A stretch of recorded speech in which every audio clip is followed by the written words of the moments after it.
and this is a day at the races. We're going to be racing 4 horses. Horse number 1 has no acceleration, but an initial velocity of 4.5 meters per second. Sorry, I don't have the units on the input screen. It's going to have a head start of 50 meters. Horse 2 has an acceleration of 5 meters per second squared. Horse 3 has an initial velocity of 21 meters per second, but it's not going to start for 2 seconds. It gets stuck at the gate. Horse 4 has an initial velocity of 10 meters per second, and it's going to stay constant the whole time. And here we have a track length of 100 meters. Who do you think is going to win this race? A little music would help.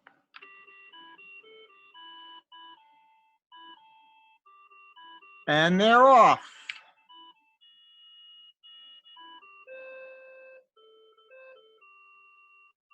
Oh, that was exciting.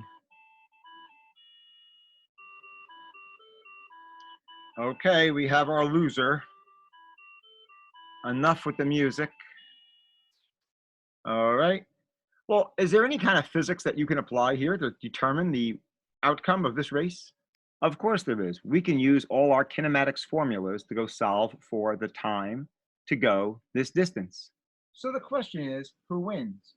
Let's do one horse at a time. The first horse has a velocity of 4.5 meters per second, starting at the 50-meter mark.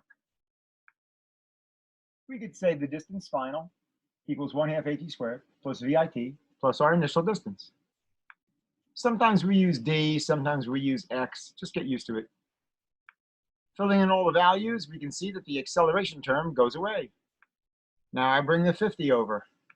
Solve for T. And we get 11.1 seconds. Horse 2 has an acceleration of 5 meters per second squared and is starting at the start line. Here we go. You can see that the terms with the zeros disappear. 6.32 seconds. Horse 3 has an initial velocity of 21 meters per second, but it doesn't get started for 2 seconds. How do we handle that? I'll skip the zeros, and we get a time of 4.76 seconds. But remember, the horse didn't start for 2 seconds, and the clock started right away. So this is only the time while the horse was running. To get the actual time for the race, we have to add in the starting time.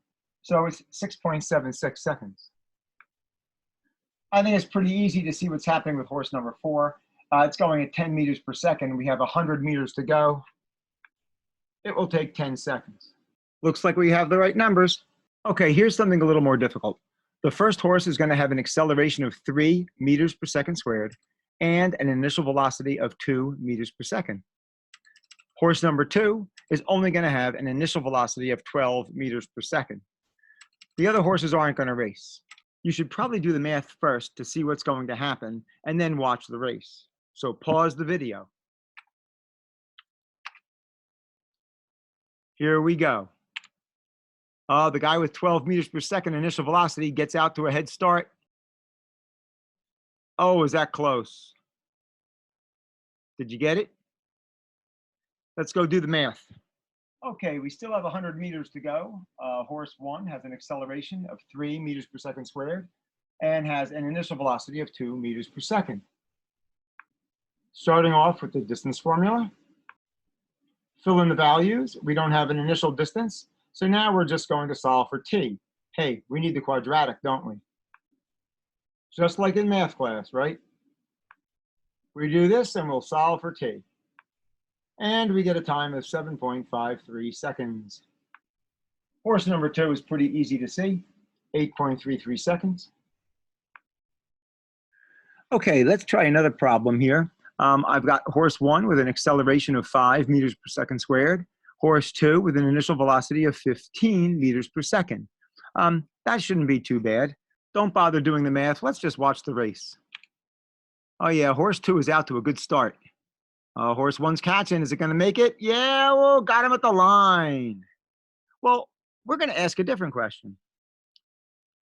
When does horse 1 catch horse 2? Well, now we have a different question. It's not who wins. It's when does horse 1 catch horse 2? We saw horse 2 move ahead, but then horse 1 caught up. When the catch occurs, both horses are at the same place at the same time. we can say that they both reached a final distance at the same time. We set it up like this. We just put the distance formula on both sides.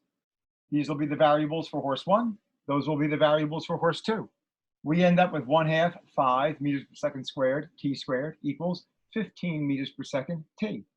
Now we just have to solve for t. Everything else was zeros. And we get 6 seconds. Hey, if we know the time, we can now figure out where the catch occurs. We can just plug it back into either side of the equation because it's the d final on either side. It's the same. We get 90 meters. Let's go to the computer and see how close we are. Okay, here we go. Yep, horse 2 is out to the head start. We're at 4.8 seconds. 5.4 seconds. 5.6. 5.8. 6.0 seconds, and horse 1 catches horse 2. And let's look at that distance. Well, it's in the ballpark. It's about 90 meters, I'd say. Welcome to Chase Problem. That's when we try to figure out when and where a catch occurs, just like we saw with the horses. Here's a classic. A speeder is driving by at 25 meters per second when it goes past a tree. Well, behind the tree is a cop at rest. The cop starts to chase at 3 meters per second squared as soon as the speeder goes by. Where will the catch occur? If the cop is to catch the speeder, they will end up at the same place at the same time. So we say the final distances are the same for each. We've got 1/2 AT squared for the cop, and we have VIT for the speeder. Everything else is zeros. Now we can solve for t. We get 16.67 seconds. Well, that's the time to the catch. What about the distance to the catch? I'll plug it back into the speeder side. And there's our distance to the catch, 416.7 meters. Let's check that by plugging it into the cop side. Plugging everything in. Yeah, we get the same thing. Hey, let's see what this looks like on a graph. Let's do position versus time and velocity versus time. Now, you ought to pause the video and try these yourself. Label each one separately, speeder and cop. You do them both on the same graph. Hopefully you got the speeder. It should just be a diagonal line because it's a constant velocity. Did you get the cop? Curving upwards. The initial slope is 0 because the initial velocity was 0. Where does the catch occur? Well, that's the final time for the catch. That's the final position for the catch. I hope you got that right. Constant velocity. Now we know that the velocity of the cop is 0 initially, and then it starts to increase because he's accelerating. Okay, honestly, how many people had that? Well, it's wrong. Kids think that because this graph had to meet to show the catch, that's where the catch occurs here. That's just when the cop reaches the velocity of the speeder. Can the cop ever catch the speeder if the cop only goes as fast as the speeder? It's not going to happen. The cop has to actually travel faster than the speeder. I know you might find this hard to believe, but that's the right graph. While the cop is trying to speed up, the speeder's getting ahead. The cop can't catch the speeder unless he's going faster than the speeder eventually.